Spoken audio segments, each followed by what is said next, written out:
Bonjour les amis, oui, nous voici sur une vidéo boursière incroyable. Je ne me concentre que sur les cryptos, mais là j'ai été, voilà, on m'a demandé mon avis sur Apple et Tesla, donc je reviens dessus, je fais une petite vidéo dessus, euh, et du coup bah, je redécouvre avec vous en même temps les graphiques, hein, parce que ça fait vraiment longtemps que je ne regarde pas les indices boursiers et les actions. Donc voilà, alors Nasdaq, je suis sur le Nasdaq. Qu'est-ce que l'on voit? Bah, tout simplement, hein, sans surprise, qu'on a rallié, hein, l'objectif où l'on avait 88% de chances de revenir, c'est-à-dire sur les anciens plus hauts historiques qui sont aux 16 180 pour être exact. Donc voilà, c'est chose faite. Qu'est-ce qui se passe dans ces cas-là? Eh bien, on peut caler, hein. C'est des zones où généralement on cale. Voilà. Parce qu'il y a de grosses prises de bénéfices ici, il y a même des shorters qui peuvent anticiper, comme il est en train de se passer par exemple sur le Bitcoin, qui a aussi rejoint ses plus hauts historiques. Il y a les prises de bénéfices, les shorters qui s'en donnent à cœur joie pour imaginer des tops de marché et boum, retourner là par exemple. Donc voilà, c'est toujours des zones, hein, où il se passe quelque chose. Est-ce que ceci va stopper la tendance haussière? Non, pas forcément, hein, mais on peut très bien caler à des endroits comme celui-ci. Et le SP500, qu'est-ce que nous propose le SP500?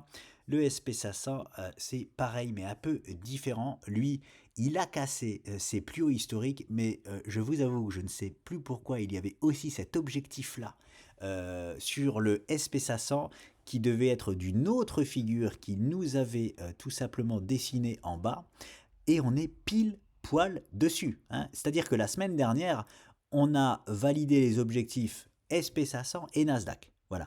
Donc forcément, euh, moi, quand on arrive sur des zones comme ça m'étonne pas que ça bouge, hein. Enfin qu'il y ait du sang, on va dire, qu'il y ait du sang à court terme. Voilà, c'est tout pour le SP500 Nasdaq. Donc je vais voir directement, je vais commencer par Tesla. Tesla, je l'avais tellement travaillé à l'époque que je pense que je me rappelle toujours par cœur. Et en plus, j'avais tenté un trade de news ici même que j'ai soldé ici presque sans perte ni gain parce que je le voyais finalement aller plus bas. Et puis de toute façon, le trade de news n'a pas fonctionné. Donc je l'ai soldé. Alors, Tesla. Voilà, voilà ce qui est vraiment important ici, c'est je vais recontextualiser les choses. On était donc dans ce canal haussier bleu où on avait anticipé la cassure baissière à l'époque en anticipant c'était vraiment un très très bon élève, on avait anticipé tous ces moves et aussi la cassure en fin de ce canal-là dans lequel nous étions depuis quand même toute l'année 2023, hein. Donc voilà, derrière ça, c'est là où ça se complexifie. Je vais en daily, voilà.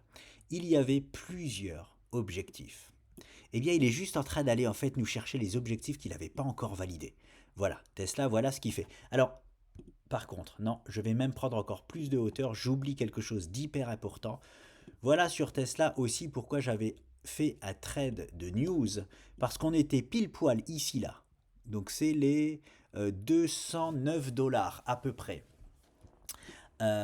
Sur la meilleure zone depuis, écoutez bien, depuis la création de Tesla, on était sur la meilleure zone possible d'investissement, hein. Je ne vais pas revenir en arrière, j'ai déjà fait une vidéo dessus, vous avez qu'à aller la checker. Bon, ça fait un moment que je l'ai faite, hein, mais je ne vais pas revenir là-dessus.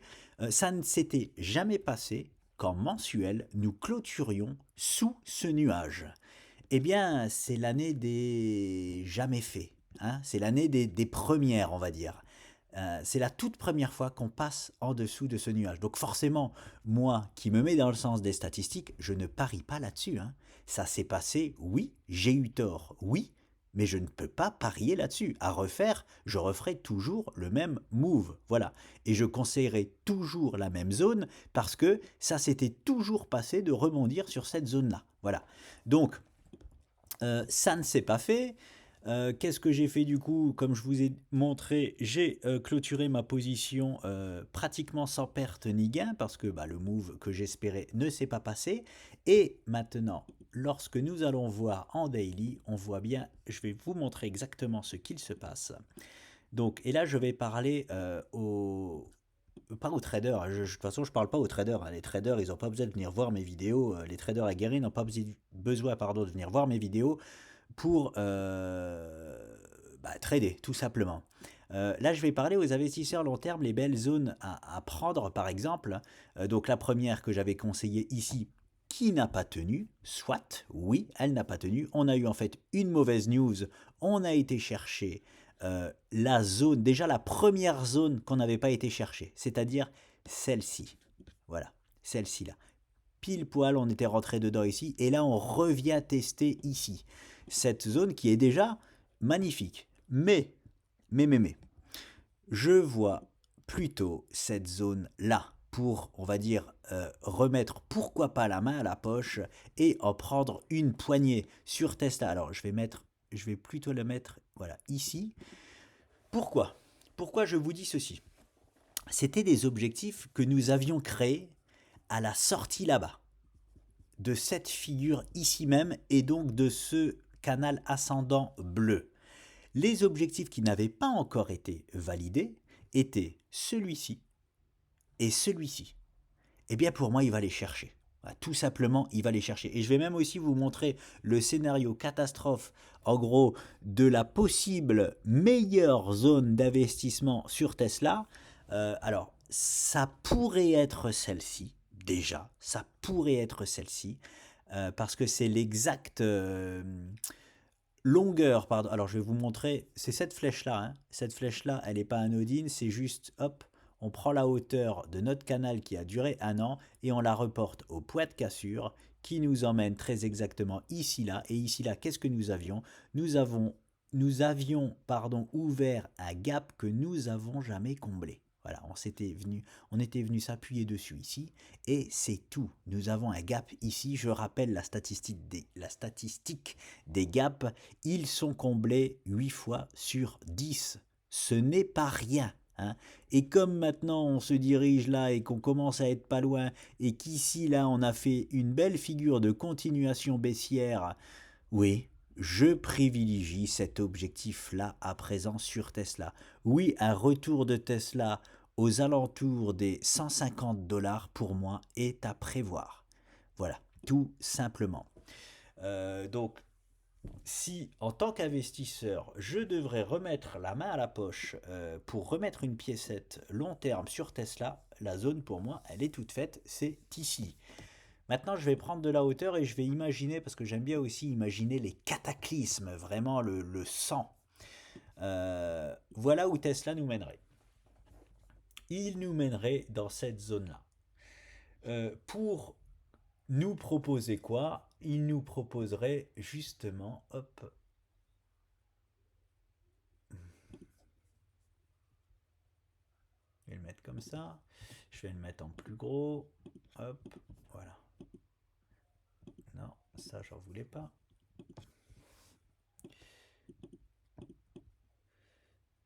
Voilà. Alors, oui, j'ai pas les dessins là-dessus. Pour nous proposer tout simplement ceci, un gros double bottom. Un gros double bottom de renversement de tendance. Nous n'y sommes pas encore, nous ne sommes pas dans ce scénario-là. Le scénario, pour moi, Tesla va rejoindre la zone aux alentours des 150 $. Une zone clé, oui j'appelle ça moi une zone clé pour les investisseurs. Et en plus on a un beau plat que je n'avais pas vu, Ichimoku mensuel ici là, qui vient converger, il me semble, voilà, il est aux 156 $. Voilà, donc ça, c'est un point de convergence en plus pour venir s'appuyer dessus. Voilà pour Tesla. Je réfléchis si j'ai rien oublié. C'est tout. C'est tout pour Tesla. Et en fait, c'est des. Quand je dis, pourquoi je dis par exemple pour les investisseurs long terme, remettre la main à la poche, parce que on peut avoir de violents rebonds. En fait, c'est des zones de rebond. Voilà, c'est des zones de violents rebonds. Pourquoi, je le répète encore une fois, pourquoi ce sont des zones de rebond plus ou moins violents?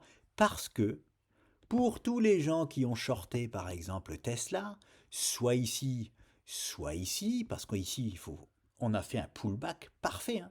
parfait de ce gros canal bleu, hein, pour finalement continuer plus bas. Il va y avoir des rachats, hein. Il va y avoir des rachats de short dans cette zone-là. C'est pareil à l'inverse. Quand on monte, eh ben, on prend des bénéfices. Eh ben, quand on descend, les shorteurs, forcément, ils prennent aussi des bénéfices. Ils rachètent leur position. Et quand on atteint des objectifs parfaits, eh bien, on rachète. Est-ce que ça veut dire que ça n'ira pas plus bas? Non, pas forcément. Mais ce sont de belles zones de rebond. Voilà. Voilà pour Tesla. Et maintenant, je vais sur Apple. Alors, Apple qui est dans un autre contexte, oui, bah, oui parfait. Enfin, je trouve que c'est des cas d'école parce qu'ils respectent parfaitement les choses, hein. Apple, c'était la même chose. On avait, alors, 88% de chances de venir là, hein. Et non, bon, on n'est pas étonné du coup que ça se passe. Apple, par contre, il avait fait plus vite que prévu, hein. J'attendais encore un move ici, une meilleure zone, enfin, qui était à peu près au même endroit que là. Il ne l'a pas proposé, il est tout de suite parti, hein. Et à chaque zone où il aurait pu caler, il n'a pas calé. Ici, bon, il a calé, oui, un petit peu, mais en fait, il s'en est servi comme support pour aller directement chercher l'objectif. On n'est pas surpris quand on vient chercher un objectif où on a pratiquement 9 chances sur 10 de venir. Mais par contre, on a bien calé dessus, hein.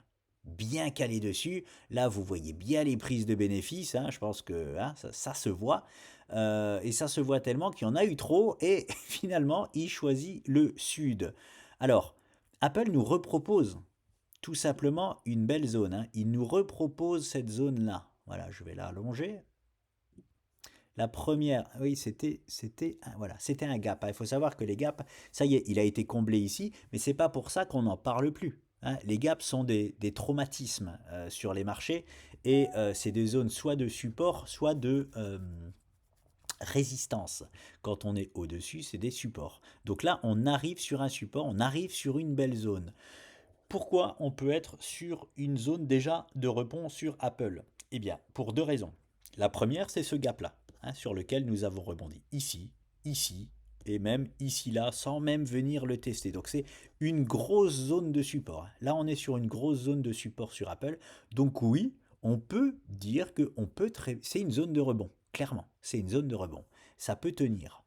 Et en plus de ça, qu'est-ce que Apple peut nous proposer? Apple peut nous proposer, alors j'ai pas les dessins comme sur TradingView, c'est dommage, mais voilà, ce qu'on appelle, hop, hop, hop, et hop, un magnifique double bottom, ici qui s'inscrirait dans une continuation haussière. Alors on n'y est pas, hein, on n'en est pas encore là. Pour valider les doubles bottoms, il faut déjà rebondir, revenir à la ligne de coup et les dépasser, mais pour ces deux raisons, c'est-à-dire que là les haussiers, je vous prends par exemple les traders haussiers, ou même ceux qui investissent juste sur des zones de rebond. Eh bien, c'est les zones où il se passe quelque chose. C'est-à-dire que là, on peut anticiper, hein, moi qui suis par exemple trader, je vais me mettre en 1 heure ou même en 30 minutes, je vais essayer de voir une figure de retournement et je vais essayer de la surfer pour essayer d'acheter par exemple Apple au meilleur moment. Voilà. Est-ce que je vais le faire? Non, parce que je me concentre essentiellement sur les cryptos, hein. Il y a déjà assez à faire là-bas. Là, je faisais juste une vidéo comme ça pour mieux comprendre ce qui se passe sur Apple. Et c'est tout ce que j'ai à en dire pour le moment. Pourquoi? Alors, attendez voir. Non, j'ai peut-être autre chose. Hop, double top. Ouais, je vais juste checker un objectif. Voilà.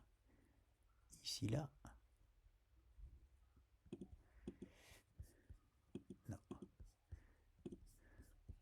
Alors, on va prendre ça. Ce qui serait l'idéal, c'est que ça irait, que cette flèche-là aille dans la zone. Hop. Non, elle dépasse, dommage, elle dépasse un peu. Donc, parce que là, on a une belle ligne de coup, on a très bien pu faire ce qu'on appelle un double top avec encore une fois là, hein, un petit move, et qu'on casse à la baisse, et les objectifs sont, pour être exact, les 160 $, et ben c'est très intéressant. C'est très intéressant parce que c'est la zone c'est exactement la même zone que j'avais symbolisé ici. En fait, si je l'étends, boum, je vais sur cette flèche-là. Donc oui, pourquoi pas venir chercher un peu plus bas que le gap. En tout cas, belle zone hein, de ravitaillement, on va dire, pour les gens qui avaient, on va dire, hop, on va mettre ça comme ça. Voilà, on va mettre ça comme ça. Je vais le mettre en noir. Pour les investisseurs qui essayent de choper des bonnes zones sur Apple, on a une deuxième belle proposition, on va dire, d'achat sur Apple. Hein, tout simplement. Après, je vais imaginer le pire sur Apple, maintenant aussi. Je vais imaginer le pire. Le pire, c'est un autre scénario que sur Tesla. Imaginons vraiment le pire du pire, c'est-à-dire on est sur un top de marché. Alors le top de marché, comment va-t-il se dessiner? Il va se dessiner comme ceci.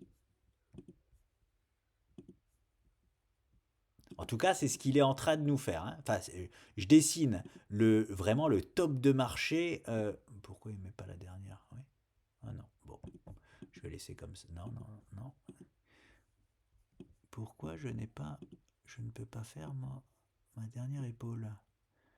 Point 1, point 2, point 3, point 4. Ah là-bas, il s'est passé quelque chose. J'ai le 5 et le 6 au même endroit. Ok. Bon, je recommence. Mais vous avez vu, je pense, où je voulais en venir. Là, j'imagine le pire du pire. Hein. Mais c'est toujours bien de s'imaginer le pire du pire, comme ça, on sait exactement quoi faire. Voilà, l'épaule, hop, elle revient très certainement dans la même zone. Donc voilà. Voilà où je veux en venir. Et là, je vais mettre une zone. Voilà. Dans le pire scénario sur Apple, on a acheté vers là-bas sur un top de marché, alors qu'en fait le marché est en train de se retourner, comme je vous l'ai mis ici, en noir. Voilà. Pour les gens qui ont investi dans la zone de gap que je vous ai montré précédemment, et je vais vous la remontrer, c'est-à-dire ici là. Eh bien, même dans le scénario catastrophe, et là je vais reprendre de la hauteur, je vais me mettre en mensuel, Apple devrait nous reproposer cette zone-là, même dans un scénario catastrophe. Alors, on n'y est pas du tout dans ce scénario que je vous montre là. On n'y est pas du tout. Hein. Mais imaginons le pire. Imaginons si on voit Apple dans les semaines et mois à venir aux 130 $. Là, il va activer, et d'ailleurs, ce serait une superbe zone pour remettre la main à la poche sur Apple. Hein. Mais là, il activerait une possible épaule, tête, épaule, ce que je suis en train de vous dessiner là. Eh bien, il nous proposerait tout de même un rebond qui ferait que vous sortirez en gain sur Apple, même si vous l'avez prise au moment du gap que je vous ai montré juste avant. Vous voyez ce que je veux dire? C'est pour ça que même quand en fait tout se passe mal, il ne faut pas avoir peur et dire ah purée, tout est en train de s'effondrer et vendre au pire moment. C'est souvent ce qui se passe. On vend en fait au pire moment. Hein. Par exemple, les personnes qui vendraient maintenant sur Apple vendraient possiblement à un pire moment. Cela étant dit, on nous propose quand même ici un beau double top hein, sur Apple. Hop. 1, 2. Qui peut nous proposer, il sera actif seulement, les niveaux actuels d'Apple sont hyper intéressants, sont à surveiller en fait, sont à surveiller parce que si on traverse cette ligne-là en clôture, on aura validé ce double top-là qui nous amènera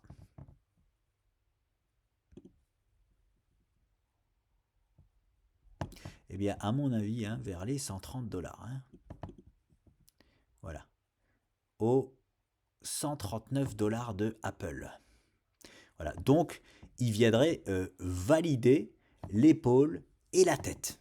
Voilà. Ça ne veut pas dire qu'il serait dans le pire scénario tout de même. Une épaule, tête, épaule, il faut tout dessiner. Hein. Il faut dessiner l'épaule, la tête et la troisième épaule. Hein. On en est loin, on en est loin. Mais la zone là actuelle sur Apple, elle est à surveiller. Elle est à surveiller parce que si on la casse, très certainement, très certainement qu'il faudra serrer les fesses pour les gens qui sont déjà investis sur Apple, ou alors clôturer vos positions si vous n'aimez pas voir votre argent en perte quelque temps, parce qu'ils pourraient nous proposer, oui, les 140 dollars, 140, allez, la zone, je vais la mettre ici, 140, 130 dollars. Ce n'est pas à privilégier pour le moment. On arrive sur un support, donc forcément, pour le moment, ce qui est à privilégier, c'est le rebond. Voilà. À part si on voit en 30 minutes des figures de continuation, mais je ne vais pas rentrer là-dedans parce que si vous regardez la chaîne, c'est que vous ne savez de toute façon pas faire ça. Donc les niveaux actuels à surveiller sur Apple, je vous ai présenté aussi le pire scénario possible. Je regarde. Si j'ai pas oublié quelque chose, j'ai l'impression d'oublier quelque chose. Si jamais j'ai oublié quelque chose, je referai une toute petite vidéo complémentaire comme j'ai l'habitude de faire. Tac, tac, non, c'est tout. Donc la zone à surveiller, c'est ce gap-là, tout simplement, le bas du gap, 166,2 dollars. Il nous faudrait pas une clôture sous les 166,2 dollars, sinon on activerait le double top qui nous enverrait, comme je vous l'ai dit précédemment, dans la zone des 140-130 dollars à court terme. À court terme, parce que là-bas en bas, c'est une superbe zone de rebond, hein. Les 130 dollars, qu'on soit dans un cataclysme ou qu'on soit haussier, c'est une superbe zone de rebond. Vous entendez ce que je vous dis? Qu'on soit bear ou bull, c'est une superbe zone de rebond. Qu'est-ce que ça veut dire à votre avis? Qu'il y a de fortes chances que ça rebondisse là-bas. Parce qu'en gros, c'est une zone qui intéresse tout le monde. Vous voyez ce que je veux dire? Donc voilà les amis. Alors j'espère que cette vidéo n'a pas été trop complexe et que vous vous y retrouverez. Et je vous dis à bientôt.